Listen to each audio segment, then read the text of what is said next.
สวัสดีครับสวัสดี Oh my gosh, did I get some hate after my clip on the Yant Tattoos. Now, some people may call them Thai Yant Tattoos. Some people may call them Khmer Yant Tattoos. There's one lesson that we did learn, especially reading through the comment section, is that nationalism is at an all-time high on both sides. So what raised the ire of all of these people? Well, I called the clip Thai Yant Tattoos. And subsequently, many Khmer people came into the thread and said that I was providing false information. I have to do more research. And this is the Khmer language, Khmer script, Khmer tattoos, Thai stole it. And so before I go on, let me just ask you, you can see this script here. Is this language Thai or Khmer? Now, if you are a Khmer speaker and looking at that, it probably looks kind of weird. It looks like Khmer letters, but this is what we call the Thai Khom Script. So for many, many years, actually over 1,000 years, since the year about 1000 AD, Thai, T-A-I people started using the Khmer script, which is an ancient script, which is based on Southern Indic scripts, the Abugida from Brahmi. So it's this flow you can see going through there. And if you look at my Indic consonant compass from Cracking Thai Fundamentals, you can click on the link below. I'll put a link to it.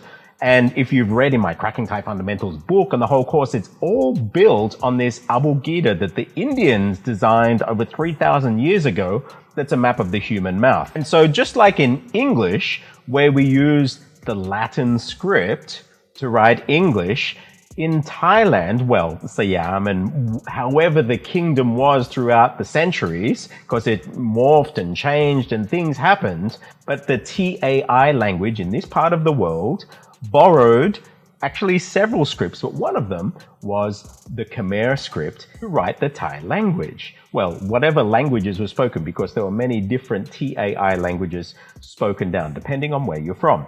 Now, admittedly, most of the stuff that was written was from the Brahmins, or we call the Pram in Thai. And so these were sacred texts, or these mantras, or the yans that you see there.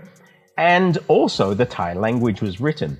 In about 1500 AD, extra letters and symbols were added and tone markers to really suit the Thai language. And that's what you see here. This is what we call the Thai Khom script. Now, Khom from Khmer, it actually means Khmer. So the Thai Khmer script. No one's saying Thailand is stealing the script and saying Thais invented it. This is indeed from the great Khmer kingdom, who based their script on the great Indic scripts of the past.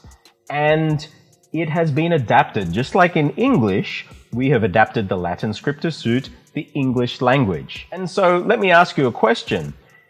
If I write something in English, does that mean that people in what used to be ancient Rome get a claim on my creations because I'm using the Latin script?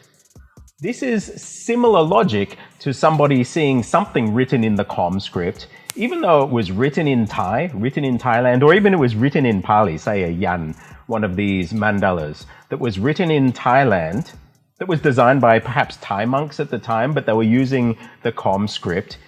Is that then Khmer or is it Thai? It's up to you to decide, but it's a similar logic, but for some reason it really triggered some people out there. So many people said, can you do your research? Well, I'm going to help you do your research today because we're going to look at the amazing Thai Khom script, how it's been adapted for Thailand, and I'll show you how to use it. So what you see here is the basic Khom letters. Now, if you're Khmer, and you can read Khmer, it looks like pretty much like just basic Khmer to you. They're with an interesting font. Now, in modern Khmer, we have two different styles of writing script in Khmer. So this is like what we would call Gokai, Hokai, Kokwai, Korakang, Ngongu. And you can see them, and they go down the 5 vargas like that. So again, that would be Jojan, Choching, Chochang. You can see this is where the actual tail in the modern Chochang came from, Chocha and Yoying. Now you can see this here, that's carried over into the modern Yoying. And there are many. This is your Tortan. Now, if you have a look at it kind of on an angle, it looks like the modern Tortan. And the subscript, because there are subscript versions in the Khmer and Khom scripts, it actually looks like the base that we see on the modern Thai script of Tortan. In Thai, we have two forms. We have Dodek and Totao. Do because it's also this stop throat middle class Do, and it's saying, look, Totao is from the same position. The only difference is this is a stop throat D, and Totao is just your T from the teeth.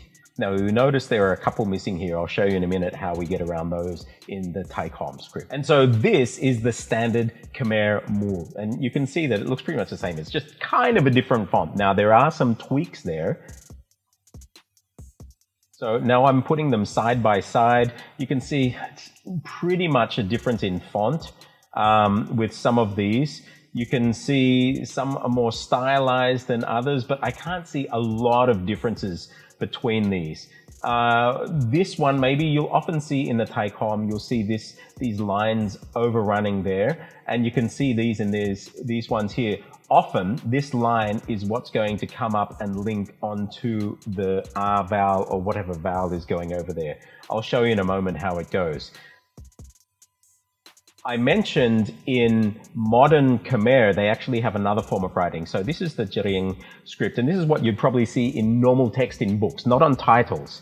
And you can see now, as we put them together then, that these are three different forms of writing the same letters. The ones in white are Thai Khom, the ones in yellow are the modern Khmer Mul script, the bubble kind of script that's used in advertisements and things like that. And the ones in light blue are the Jering. So they're basically your standard writing, typing script for Khmer. Differences in those ones, say this is a Totahan, and you can see this one down here, it looks quite different. Also Nonu, so if you have a look here, this is Nonu, it has the loop on here in the round or the Khom script, but here it looks quite different. But you kind of get used to it. So let's get back to this. I'll show you how it works. Now, I mentioned this hair on it, so I'm going to erase this out here. So I'll give you an example. That's Gokai. Now, you see the hair on top? Watch what happens when I put Sala'i. The hair turns into the vowel. So that's E. How about Sala'i? Can you guess? Well, that stick on top is probably going to be lost. See? What about Sala'u? What about Sala'u?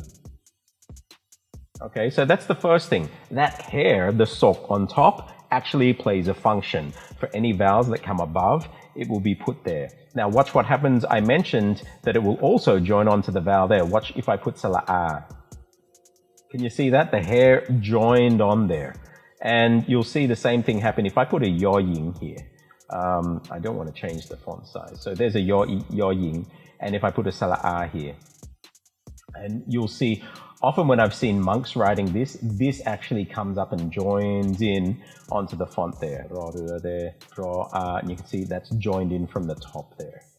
Okay. Now there are some there, if I do a hohib. So there's a hohib. So that looks like a mixture of a bo and an a. But look what happens. So you don't get confused, in the Thai Khom script, they've actually come up with this special character here, which doesn't exist in standard Khmer, as far as I know.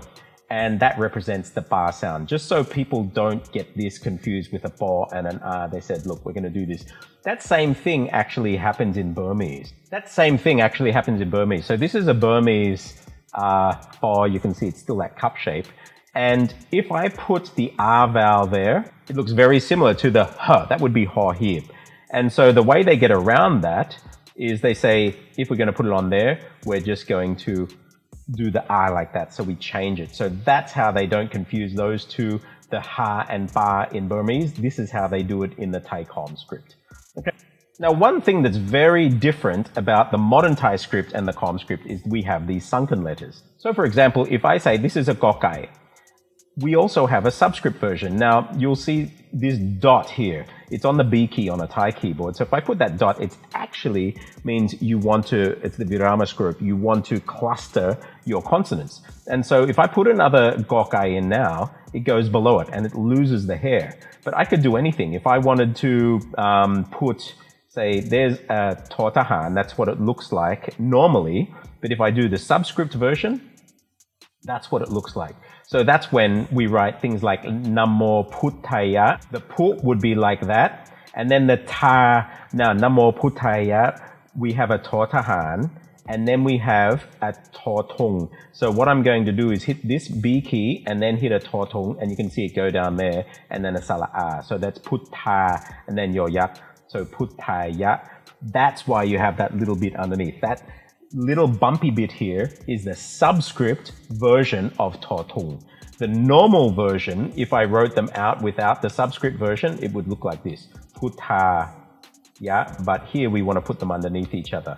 Now, this is where it starts to diverge from standard Khmer now. In Khmer, the vowels would be different. So if I wanted to write the word khom in Khmer, I could just do a k and a m, and that would be khom. You wouldn't write it like that. You want to pronounce the r as well. And so we have a subscript version of o-ang. Now, this is the normal o-ang. Now, this is the normal o-ang, which would be the base sort of throat in modern Khmer. It looks like two dollars linked with this stick here. But when you put it as a subscript form, it looks like this. I'm going to hit the B key and an o-ang here.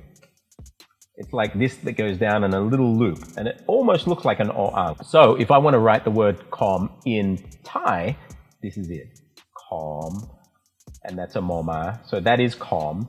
Where in normal Khmer, it would probably look just something like that. Okay, that's when you write Khmer. So khom, that's how Thai say khom. So the Khmer Thai script, the Khmer script adapted for writing the Thai language. Now, there are some other interesting things. We have our sala'ia.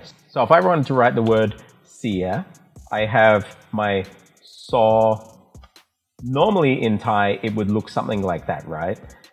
Sia, that you can kind of make it out, saw, sala'ia. But what happens in the Khom script is that you have this one here. You get to choose or not, because if I'll just show you here, the yoyak, the subscript version of yoyak, I'll put it underneath, is that. It goes out that way. By the way, the subscript version of rorua goes to the opposite side. Can you see that? So if the subscript version of yoyak, y, is like that, this would be sia. Now, you could also see it like this in some text. I'm going to have to write it because this font isn't wanting to play ball. So you've basically got this coming down here. You've got this going out like that. Now, when you do it, you've got these angles too. So it comes out like that. And this comes up and over like this. This comes like that. And you've got this coming here and that going up. This then comes around, up, out, and down. So that would also be sia. Or I could have it with this line missing. So it's sia. So you get a range of choices. It was less carved in stone, no pun intended, how you could write these vowels. You could be poetic with the way you want it to look. Still staying on the topic of these things going underneath, if I want to write the word tok, to fall, this is a to, this is a kokai. So that's how we would write it in normal Thai. It looks like a dodek, but just think of it as a to tau, to ko tok. I can actually put that kokai as a subscript, and so this becomes the word tok. I could also say long to go down, so tok long, okay. So law, and this is a ngongu, long. However, I can also write it like this, long, ngongu. And so that there is tok long. Now you can actually start to see why tones are the way they are in Thai and where the tone markers go there. For example, if I wrote the word dai, now they use this letter here for dodek. This is actually what we use for topatak in modern Thai, in the Khom script, and actually in modern Khmer. They basically get use out of this rare letter for a letter that's more commonly used, which is dodek. In Thai, we just put the dodek and the totao as cousins with a little dent in its head. So the word, let's just write the word de for the moment. There's a reason why. So the word de would be like this. We have sala'e, and then maito. Now you can see it's all nicely on top of each other like that. Now you could choose, I would guess, if you want to put a subscript or ang onto that, and then that could also be de, but often you'll see it without the or ang in there. Now the word dai, this script doesn't have the sala'ai for some reason, because in Pali it didn't have that. And so the way that would be written, this is your I, comes out there, it goes out like that. Then you have this coming around here like this coming up like that. That's your do. And then this one going like that. So that is the word dai, how you would write it in Thai. In normal Thai, it's like this. So you've got your dodek, you've got your dai. So this is where it starts to diverge from standard Khmer. Khmer doesn't have this or here. Khmer doesn't have the I vowel here. The I in Khmer looks quite different. Another interesting thing that won't really show up here if I type it in this, if I write the word mark, now normal would be mo a ko mark. But in the Thai Khom script, now you got to remember they didn't have computers back there. So they could write it like this. You've got your mo coming down here. So I've got my mo. And then this goes on to your ah, and then the gokai, rather than going here to show it's at the end, it actually comes in here. So the gokai is written down like that, and down like that. So this here, and that's the mo, that equals mark. Either of those, that could be mark. This could be mark, mo ah go here or mo ah go here. This would be more common. And in saying that, I'm going to write it out by hand here. Say the word men, so to smell bad. This is how you write it in normal Thai.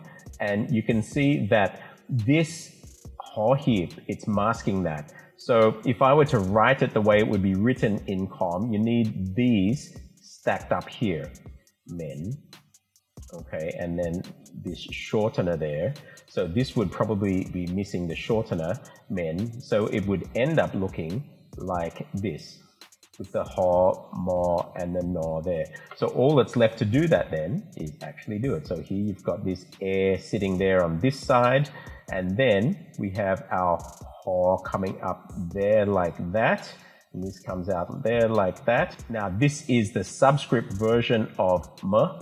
And then we have our no here. So that comes down like that. This comes out and around. So this men, which is a short vowel with a rising tone. The rising tone, because it comes from this ho heap here, puts it as a high class, is how you write the word to smell bad, men. And then if you were to put a tone marker on this one, it would probably come on this here, well, not probably, it definitely would come on this bit here. So men, if you're going to write that, it would come above there because that is the block. This is why in modern Thai, if you put tone markers or these kinds of markers here, it comes on this part when you've got a whole masking it, because originally these were set as subscript characters. And finally, I just want to share some particular abbreviations that are specific to Thai Khom when you're writing the Thai language. They do not exist in Khmer. So see if you can guess what this one is. I've got a gokai here coming down like that,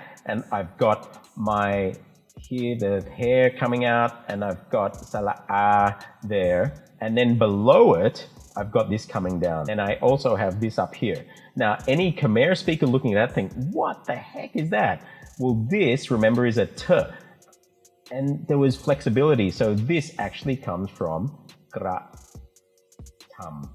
I'll write it here, gra tam, meaning to do. So a gan gra tam, a deed, something that is done. Pretty crazy, huh? This is shorthand for that whole word. How about this one? Now, this is a ho heap coming down. So I've got that there, and I've got my, so that's the ho heap. Now remember I said from this, I come up with my there. I have here an I on top of it. And then remember this is a moma. So if I write this here, that's a ho, and then I've got my moma underneath and a sala'i. So far that's what that is. And now here on this side, I'm going to add to, so have a guess what this letter is here. Yes, that's a sala'i. Now look at this letter, see if you can guess what it is. It comes down like that and down. Strange? How about this in normal Thai? Yes, it's tomonto. But again, it's another substitute used for that. And then I've got a meito on top. So what is that? That is ha mi dai. Ha mai dai. Ha mai dai. I can't find it. So there's actually a shorthand form of I can't find it. Ha mi dai. It was written like, if you'd write it properly, you'd have your ho and then your coming out like that. So that is ha, and then you would have your mo coming up like that with your I there. Kami, and then it depends which one you want. I guess we could use that one if we wanted. We could use this one, the Tomonto, if we wanted, and so we would have that coming out there. So there, and our Tomonto coming down. You could write it like that, but shorthand, that gets moved underneath there. And notice it's put under the vowel marker, so it's actually put under the Sala'a rather than the Ho here. And then that's shifted in here. So see this, they're actually aligned under the vowel, which is something that you just don't really see in standard Khmer. So this again was a very Thai thing to do with the Khom script. It is not the Khmer language, it's the Thai language written in a modified version of the Khmer script, the Thai Khom script. And then lastly, just to show it's not just even Thai, how about Isan? Okay, can you guess what this means? What is that? Well, that kind of looks like a bo by mai, or it's a popa. So let's see what that, and this we know is a ma. So this is either a B or a P, and that is an M. And this is a sala E. So it's like a long E vowel. What would that mean? That is what we would write in modern Isan in the Thai script is Bomi. I don't have anything, which in standard Thai would be Mai Me. What do you think that is? Well, this looks suspiciously like what would be your Paw when you see in Namo Putaya. It actually would go out more like that if it were a paw. But this is not. This is actually what you know as the Thai number 3. So what they've done here is put the number 3, Sam, and this is that one we used just a minute ago for Dai, but now this is like a Totahan. It goes down, and then a Salat E coming there. So Sam, T, 3 times. So even numerals could be stacked on top of words, adding vowels, and here you have a shorthand form to say 3 times. So that's basically like saying 3x, 3 times. But you could stack the numeral on top of a sunken form of a letter and add a vowel. Bang! You have instant word, instant abbreviated term. And as you read through these texts that were written in Thai Khom script, you'll see all of these variations, people being very poetic with the way that they use these. And so looking at it visually, actually a reason or almost a signature to certain writers, the way that they would stylize the way they composed characters and composed words on their pages. That's kind of been lost now with the standardization of modern Thai script. There you go. That is the Thai Khom script. No one's saying Thailand invented the script. Thailand adapted the Khmer script, which is a well-respected script from many thousands of years, and Thailand has actually been using it since the year 1000. Well, Thai people have used it to write the Thai language for many years, adapting it just the way that we adapt the Latin script to write English. I highly recommend anybody learning Thai, native Thai speakers or Khmer speakers, to get in and actually see how the script works. There's a little bit more to what we did today. I can't cover it all in this clip, but you can start to enjoy now the body of text that are available in the Thai Khom script. I actually have a whole section of this in my Cracking Thai Fundamentals book, the hard copy book, and also in the Cracking Thai Fundamentals online course. Grab a copy if you haven't got one yet. Don't forget to like, subscribe. I'm Stuart J. Raj. I'll see you on the other side.